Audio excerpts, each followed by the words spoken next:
orang Jawa dulu sampai zaman Mojopahit, itu terkenal arogan sekali. Arogan sekali. Jadi dia prinsipnya itu adigang, adigung, adiguno. Jadi dia merasa bangga kalau sudah menundukkan orang, merendahkan orang. Karena itu kalau berjalan, ini menurut tulisan Antonio Pigafetta, orang Italia yang datang tahun 1522, tidak ada orang yang sombong kecuali orang Jawa. Kalau dia jalan begitu, ada bangsa lain yang jalan di tempat yang lebih tinggi disuruh turun, kalau tidak mau turun dibunuh. Jadi itu watak-watak orang Jawa. Karena kalau kita mencari asli bahasa Kawi, bahasa Jawa, kita tidak bakal ketemu istilah kata kalah, nggak ada.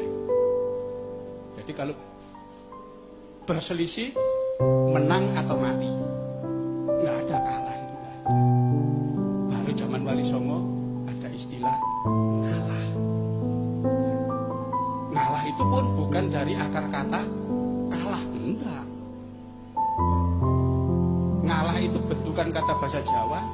Kalau ngalas itu menuju ke hutan, ngawang menuju ke awang-awang, ngalah menuju Gusti Allah. Jadi bukan dari kata kalah. Kalau kalah nggak mau orang dulu. Dibentuk itu. Dikenalkan istilah baru, sabar, dari bahasa Arab. Bahasa Jawa nggak ada istilah itu. Anda bisa lihat itu bagaimana karakter orang-orang dulu itu udah.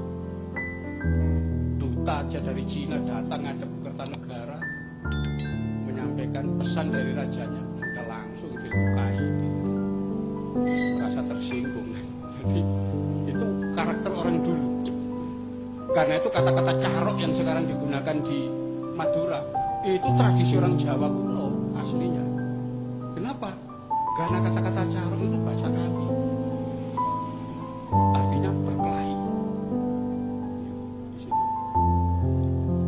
Karena itu tokoh yang namanya Ken Arok itu kalau diterjemahkan dalam bahasa Jawa modern, pemimpinnya tukang berkelahi. Karena itu tukang berkelahi namanya warok.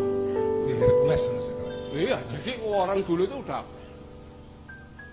bisa seperti itu. Baru dikenalkan kata sabar zaman Wali Songo.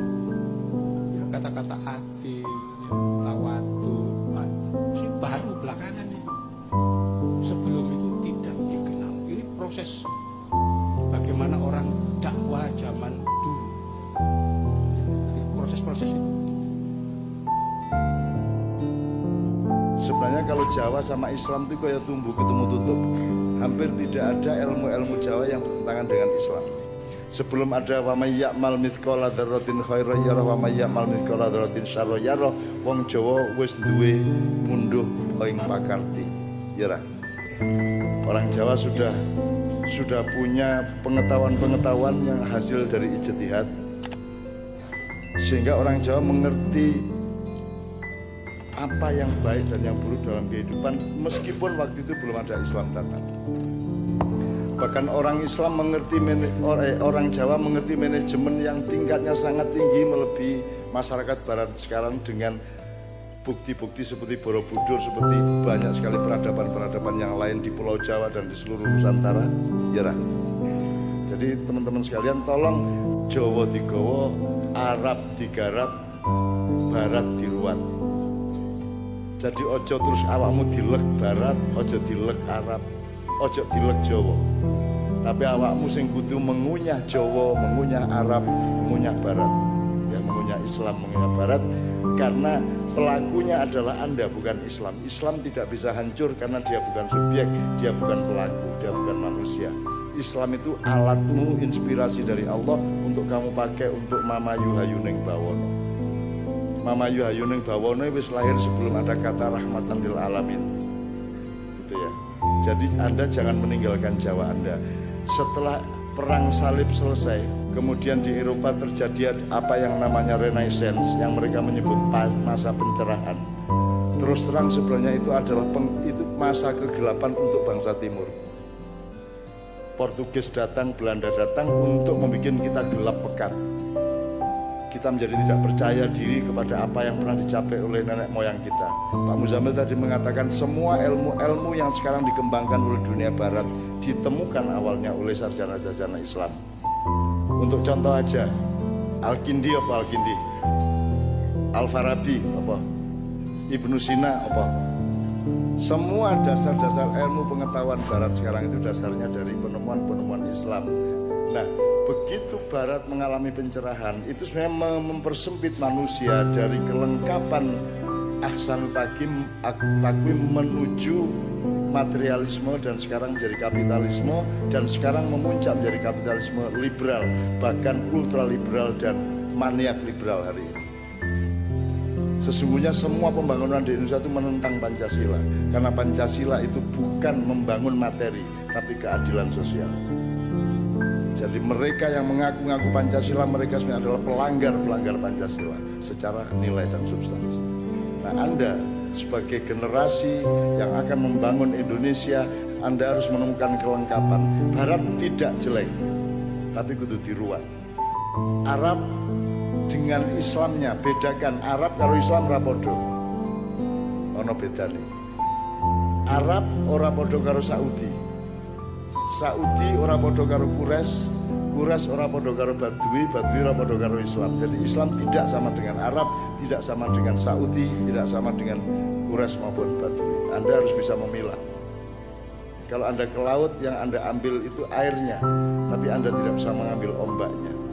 Bahkan kalau Anda ngelihat wong wedok ayu, kuwi sing ketok kuwi raine dudu ayune, tapi indahnya itu software, betul enggak?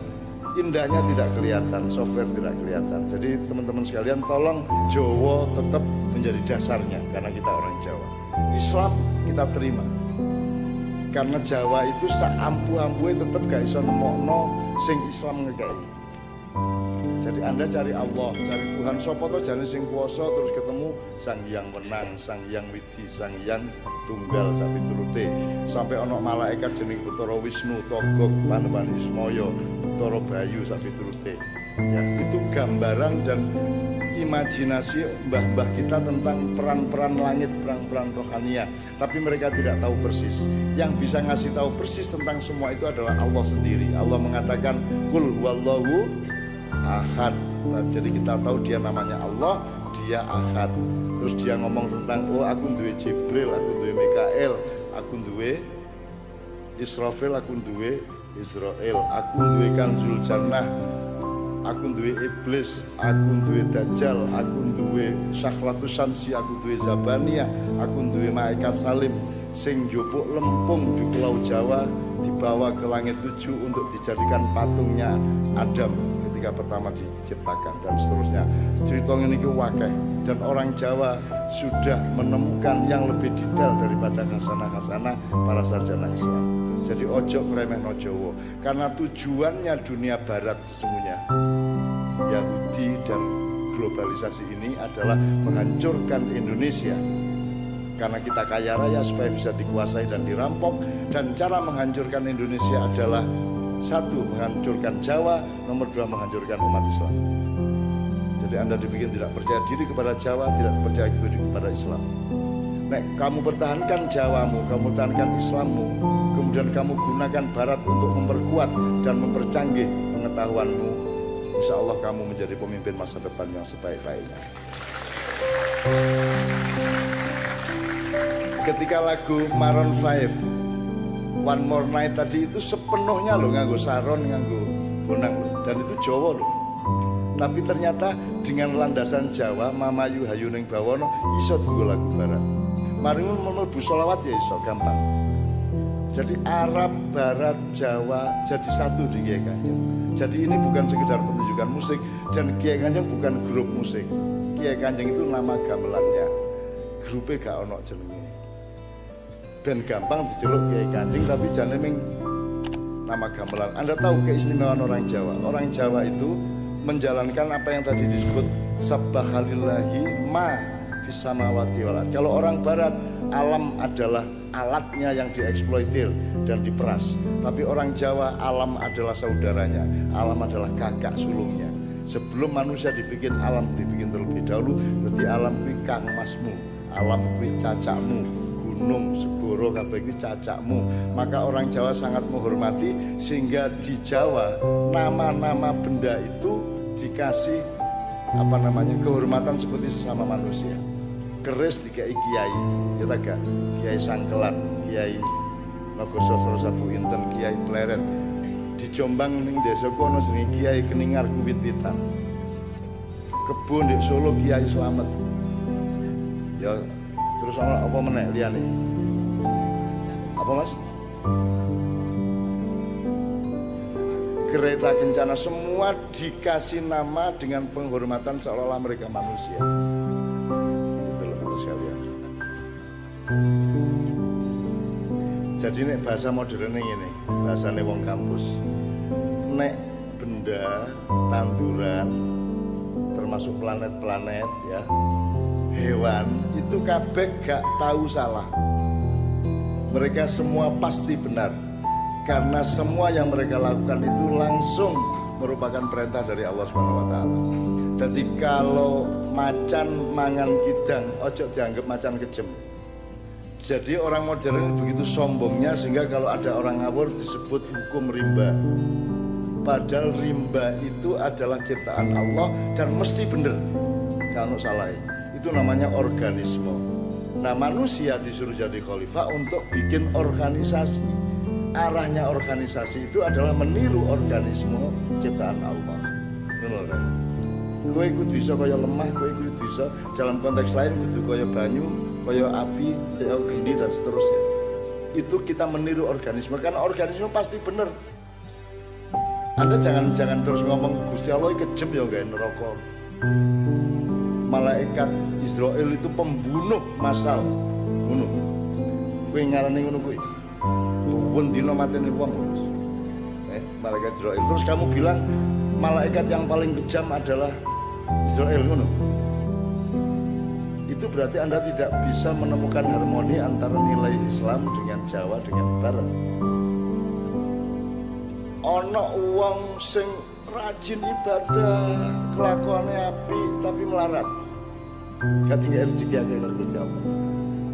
Ono wong sing molimo, narkoba barang suwoge, klemis, raine seger, gak mate-mate iki ono. Terus Anda bilang Tuhan tidak adil. Anda bilang Tuhan tidak adil karena Anda tidak tahu skalanya. Bal-balan itu nek gurung 90 menit ojo dinilai durung final itu. Nek wis 90 menit 2-0 cetha wis. Kan gitu. Nah sekarang saya tanya, ibarat bal-balan 90 menit, uripmu ndek dunia iki menit ke berapa? Kamu tidak bisa menilai apapun di dunia sebelum sampai ke menit ke 90. Kiamat itu pun bukan kiamat.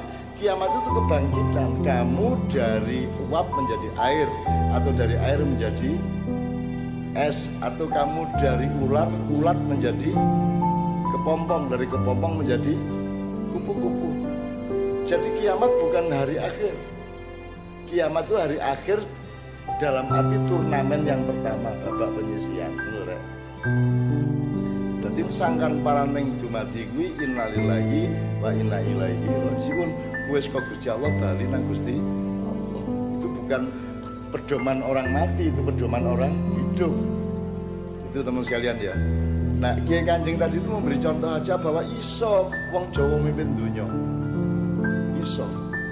Justru karena kalian itu hebat, maka orang Barat dan orang-orang di luar Indonesia khawatir kalau sampai wong Jawa gaduk karo Islam, wis gak ono sing iso ngalahno. Mulane saiki diide-ide kaya apa gak mati-mati. Gak mati-mati. Islam diuelek-elek kaya apa tetep TV ya tetep Islam isine. Gelem gak gelem, masih mek jamaah ngono wis gak masalah wis. Sing penting ono Islam. Ya ta gak? Tapi mereka tidak berani meninggalkan Islam. Islam kok uelek-elek kaya apa ngero teror jare Islam, ono iki anti Pancasila jare Islam, memecah belah Indonesia jare Islam. Wis gak apa-apa dielek-elek kono. ya sakarmu, tapi kalian tidak akan pernah berani meninggalkan Islam. Dan di dinti tetap selawatan di dinti tetap apa di Jawa Timur ini. Salatu wassalamu alaikum ya Imam al-Mujahidin. Wis gak entek wis. Gak iso kon ngalahno Islam. Makanya mereka itu cemas. Mereka tahu Islam itu benar, maka mereka ingin menghancurkan Islam. Sebab nek Islam itu berlaku, mereka tidak bisa nyuri, tidak bisa ngerampok, tidak bisa mendustai Anda, tidak bisa ngapusi Anda. Itu ceritanya. Nah, oleh karena itu pendidikan Anda kita semua ini harus sampai kepada kesadaran harmoni antara tiga hal tadi itu. Jadi kamu tetap butuh sinau di masyarakatmu, di kampungmu, di keluargamu, dan sinau dengan mbah-mbahmu dan semuanya. Lengkap tiga tadi, Islamnya, Jawanya, sing Jawa ya, sing Madura nih. Kan gitu. Itu teman sekalian ya.